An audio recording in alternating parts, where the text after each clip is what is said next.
What up, Fresh family, man? I got something special for y'all, man. So y'all go ahead and get comfortable, man, while we jump right into this video, man. Let's get it.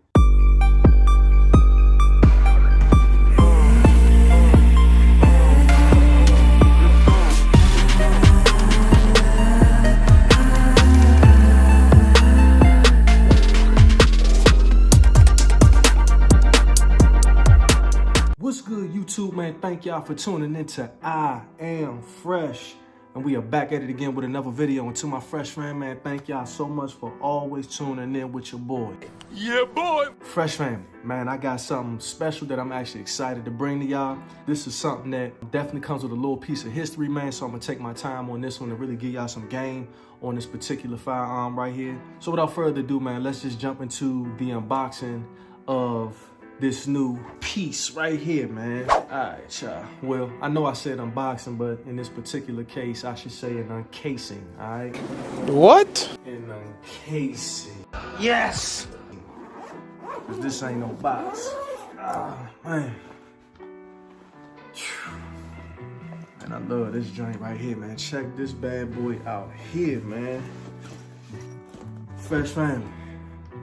Just bask in the ambiance of this thing, man. Bask in the ambience. And that thing gleaming on camera too, man. I done sprayed it down with some oil, man. You know what I'm saying? Just to make this thing look real nice and pristine. All right, y'all, so what do we have here today? This is a Norinco Mak-90 Sporter. And for those of you all who are not familiar with this platform, this is what you call a Chinese AK, man.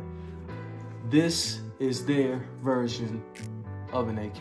All right, so I know in Russia they pretty much hold it down when it comes to the AKs, but China had a hidden gem as well too that everybody didn't catch on to until later on. All right, so with this Mak-90 right here, man, this thing is absolutely precious. Before we get into just breaking it down and overlooking it real quickly, this is the post band. This is the post band model here.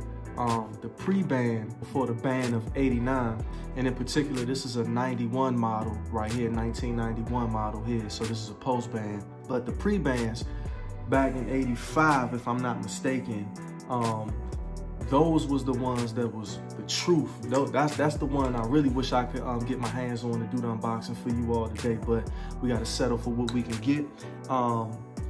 That particular one came with the wood stock, with the wood pistol grip and the wood foregrip, as well as that bayonet, man. And that's really what I wanted to be able to bring you all, the one with the bayonet on it. Unfortunately, I was only able to get my hands on this one, which is still a gem, which is still a jewel right here.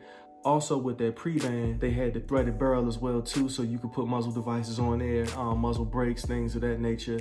And so the post band, which is what this one is, they got rid of that threaded barrel. As you can see, they got rid of the bayonet lugs. Also, the pre-band had a cleaning rod right here. They got rid of that as well too, for reasons I do not know. I would have definitely thought that was something that they would have kept on it, as it's a functionality thing, rather than something that's deemed as menacing. For whatever reason, they banned that off there as well too. And so you do not have those legendary features on the post band. However, this is still a desirable AK because of its quality, okay? So from my understanding, they're not importing any more Chinese AKs anymore, and they haven't, I guess, since, I guess I would say like the mid-90s. Correct me for my gun historians that are subscribed to the channel, to the Fresh family out there who knows history on guns. I think it was actually like 95 since they have rung in any Chinese AKs, right? So I don't know if that had any hand in running up the price on these things, but man, these Norinco Mak-90s, man, these joints is going for a nice little penny. Even in this configuration right here, man, you still gonna pay a little something for them. And I can honestly see why, man. I mean, the quality, I've handled a lot of different AKs. For those of you all who've been my OG subscribers, y'all know I'm an AK dude. You know, I have both platforms, AI and AKs, but man, when it comes down to the AK platforms, man, I love AKs the best, man. That's just something that I just gravitate towards, man. So I've handled a lot of AK platforms, and this one in particular, it's made like a rock. Man, I mean, this thing is very, very, very, very, I mean, it screams quality. I mean, for, you know, typically when these first debuted, they looked at them like Chinese junk, and now they're getting that appreciation now that they didn't have back in the day. Things are super reliable as well too. So as you can see on this particular model, it's got that Tapco furniture. So this one's been modernized.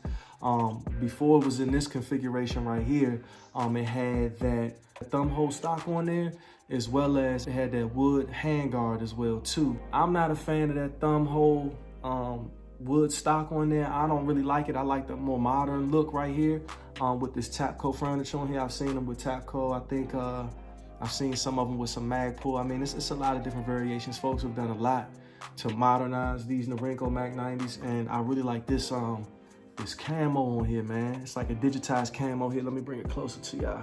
Can y'all see? It's like a digicam. Man, that's absolutely pressure, man.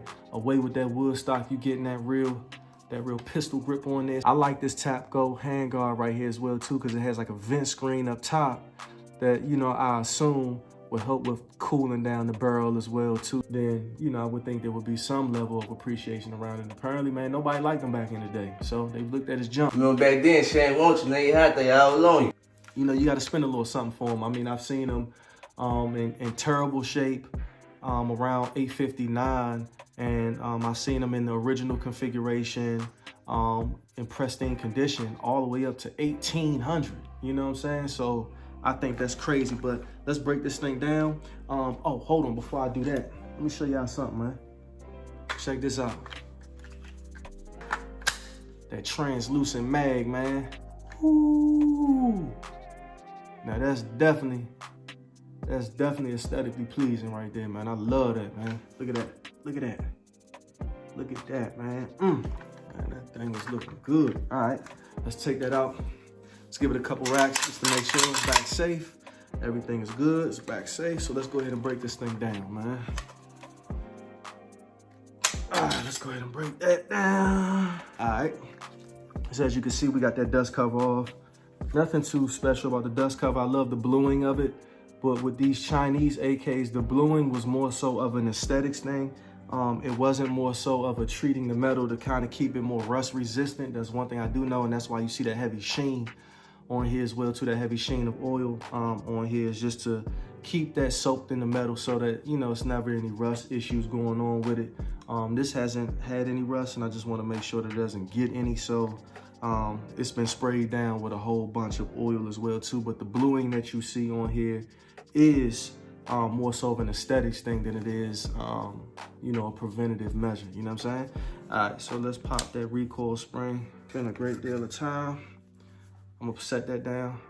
Here's the recoil spring, man. Look at this, man. It's the original recoil spring right here. Look at that, man. Pristine condition, man. Look at this. This is what really excites me here. Probably needs to be clean, but check this bad boy out right here, man. Look at this bolt carrier group, man. Look at this. Man, this is like some heavy construction metal right here, man. I mean, this thing is really the weight of the gun. The bolt carrier group, this right here weighs nothing. This right here is the crown jewel, man. I mean, this thing is like a nightstick, man. Look at the quality of this, man. Look at the finish on that bolt carrier group. Come on now, you don't even see that really in a lot of AKs. Just that heavy metaling, that heavy machining. I mean, this thing was just built for durability, built for longevity right here. As you can see, I mean, it's countless rounds. I mean, this gun is in dinosaur years now, and yet the quality of this bolt carrier group is just phenomenal, man. Phenomenal. All right, so let's get this thing put back in. All right, guys, so I'm gonna give y'all a quick look at the internals as well too, so you could look at the internals of the trigger as well. And as y'all can see, it's crazy, just all of these years, man, and this is still in pristine condition, and this thing has been ran like a mule over the years, and it's still on factory components. And let's get that recoil spring back in. Let's give it a couple racks for function. Safe direction down to the flow. Voila. All right. Take up, click. Super smooth, man. Let's do that again. Ready? Take up, boom. All right, so I mean, it's like a 2-stage trigger. Very audible, both to the wall and then to the actual click of the trigger. So let's go over the reset. Let that thumb go. That's the reset, very audible. A lot of people like to put those ALG triggers in the AKs just to make it a more smoother shooter. But out the box, man, these Mak-90s, man, they got really nice triggers on them, man. Really nice triggers. So listen, guys, I'm super excited, man. Listen, I wanted to hurry up and unbox this thing and kind of give you all a little bit of background and history of this bad boy right here before we went to the range so that we can do more shooting and talking while we at the range. But listen, man, I ain't gonna take up too much more of y'all time on this. Listen, I hope y'all enjoyed this video. If so, go ahead and give this video a thumbs up. And to my fresh fam, man, thank y'all for always tuning in. And for folks that's visiting, man, consider hitting that subscribe button and joining the family. As well as comment down below, man, what y'all think about this. Is it a cop or a drop for y'all, man? But listen, the next time y'all see this bad boy is gonna be at the range. So until the next time, I'll catch you on the next one. Peace.